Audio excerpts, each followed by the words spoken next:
Oke, saya lanjut ya. Jadi ini setelah Pangea terbentuk secara sempurna ya di akhir dari Permian ya.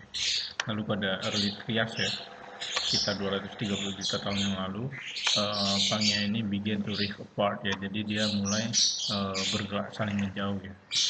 Lalu perpecahan Pangea ini dimulai sekitar 200 juta tahun yang lalu ya, ketika beberapa komponen pembentuk Pangea ya, contohnya Laurasia dan Gondwana ya, mulai bergerak saling menjauh ya, dimulai dengan pergerakan Laurasia menuju belahan bumi eh, bagian utara ya, dan Gondwana bergerak ke belahan bumi bagian selatan ya.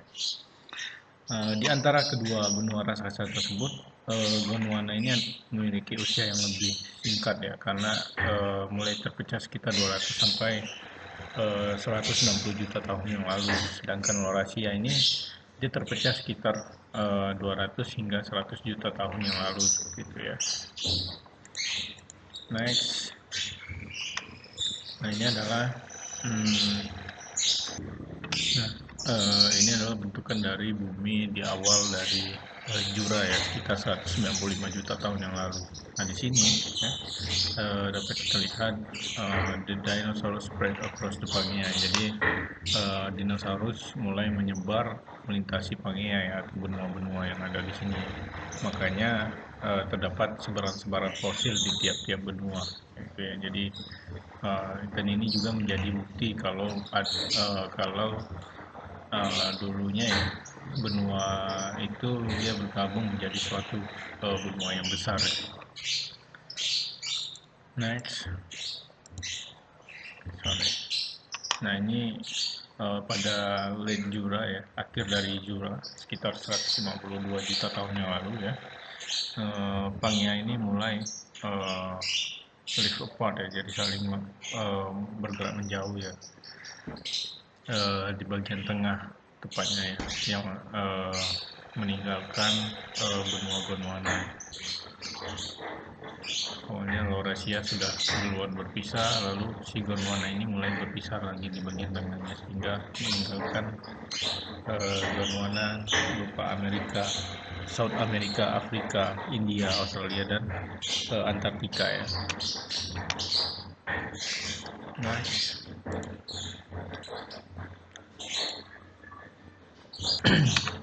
Lalu pada akhir dari Kretasius ya, atau Kapur sekitar 94 juta tahun yang lalu,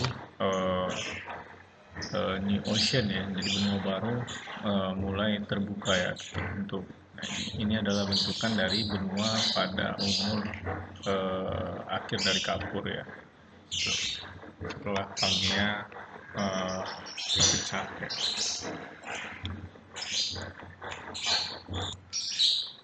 Lalu pada ini 66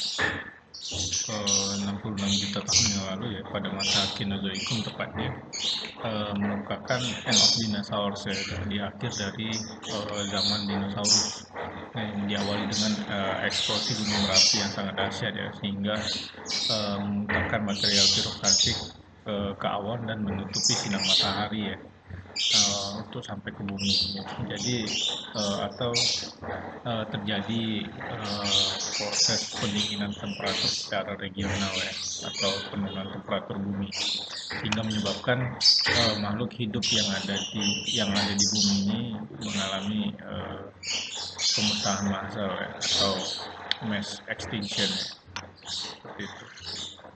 Lanjut.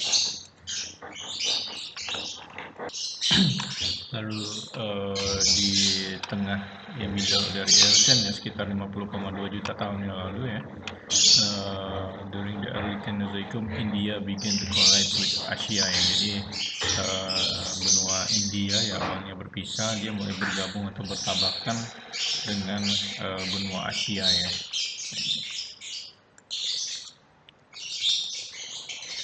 Nah, ini adalah bentukan dari modern world ya. Jadi present day world has well defined climate zone. Jadi ini adalah bentukan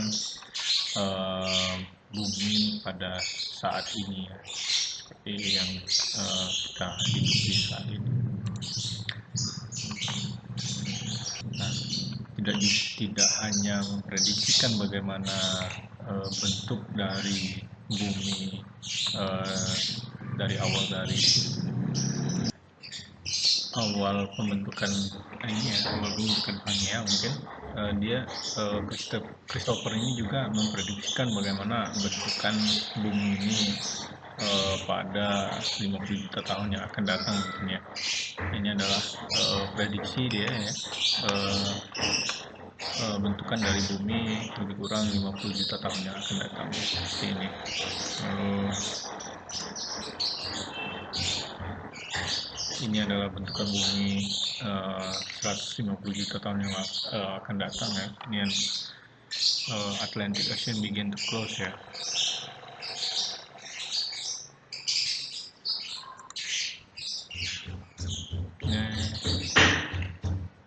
Nah ini Pangea Ultima will form 250 juta tahun yang akan datang ya. Jadi menurut Christopher ini pada 250 juta tahun yang akan datang akan terbentuk Pangea kembali ya, dengan nama Pangea Ultima.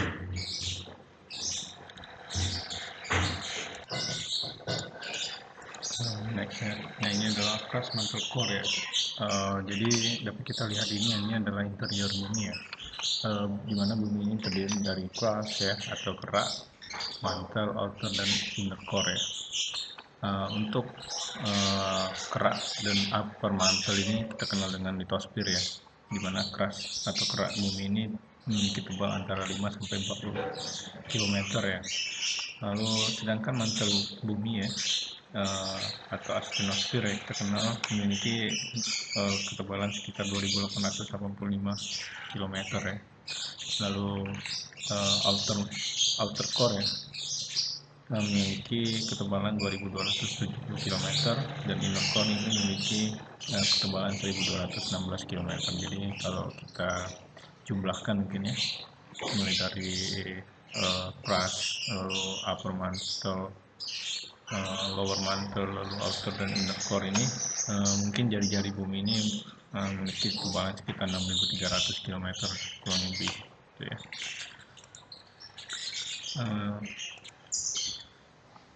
Oke, seperti yang saya jelaskan tadi ya, jadi gabungan dari kerak bumi dan upper mantle ini kita kenal dengan litosfer ya, atau upper mantle ini sebutannya dari nama lainnya adalah asthenosfer ya. Jadi gabungan dari kerak, crust dan asthenosfer ini kita kenal dengan litosfer ya. Lalu di bawah dari asthenosfer ini kita kenal dengan lower mantle ya, atau mesosphere ya.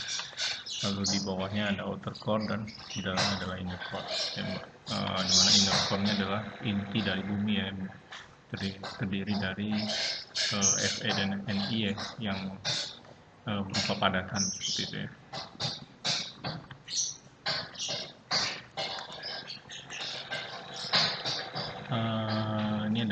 Ini masih interior bumi ya, dimana litosfer dan asthenosfer ini dia sifatnya ini rigid and brittle ya. Jadi dia sifatnya keras ya, sedangkan asthenosfer ini untuk keras ya, untuk kerak ini sifatnya dingin ya, rigid dan brittle ya, bisa patah. Sedangkan asthenosfer ya, dia ini sifatnya panas dan plastik ya. Jadi dia bukan berupa cairan ya. Jadi memang upper dari asthenosfer ini adalah terdiri dari fluida yang ini ya, sifatnya plastik. Contohnya itu adalah magma ya. Lalu di bagian bawahnya mesosphere ya, kita kenal dengan lower mantle, dia ini sifatnya panas ya, memiliki tekanan tinggi, dan dia juga rigid ya atau keras ya, di bawah asthenosfer ya. Lalu di bawah lower mantle ini terkenal dengan outer core ya, dia sifatnya adalah liquid atau fluida ya, dengan temperatur lebih kurang 4500 derajat Celcius ya. Lalu di bawah outer core ini ya, di bagian paling dalam terkenal dengan inner core, dia memiliki tekstur berupa solid ya. Jadi dapat dilihat dari paling atas dia ini keras ya, mitos